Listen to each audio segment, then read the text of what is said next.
RTL Réunion. 6h57. L'édito de Pierrot Dupuis de Zinfo 974.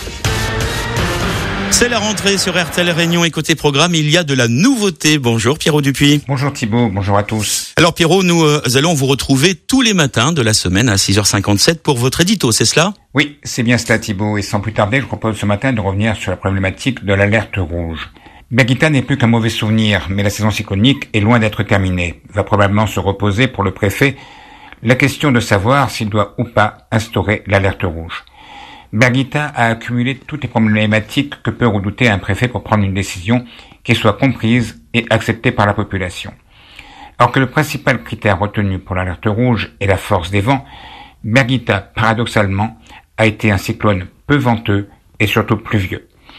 Alors que l'alerte rouge est un dispositif départemental, Berguita a surtout frappé l'Est, le Sud et l'Ouest, laissant le Nord dans une relative tranquillité. Troisième élément qui n'a pas aidé le préfet à prendre sa décision, les services de Météo France avaient manifestement sous-évalué l'intensité des pluies qui allaient s'abattre sur les zones concernées. Enfin, un dernier critère dont personne n'a parlé, le patronat local a très certainement fortement insisté pour éviter que le préfet ne ferme les entreprises sur l'ensemble de la Réunion. Le résultat, on le connaît, une décision de rester en alerte orange qui a fait prendre des risques à un nombre énorme de Réunionnais, et le préfet a vraiment eu de la chance qu'il n'y ait pas eu un drame.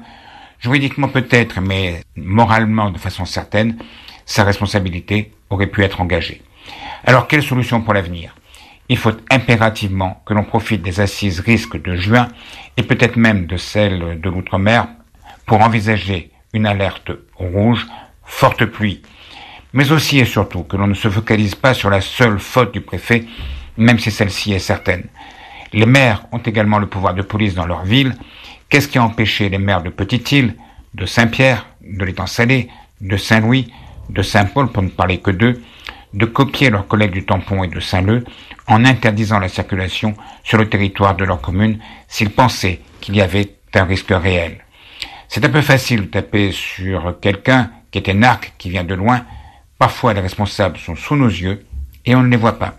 À demain Thibaut. Merci beaucoup Pierrot Dupuis, c'était votre premier édito en partenariat avec Zinfo 974. À demain effectivement, 6h57 sur RTL Réunion.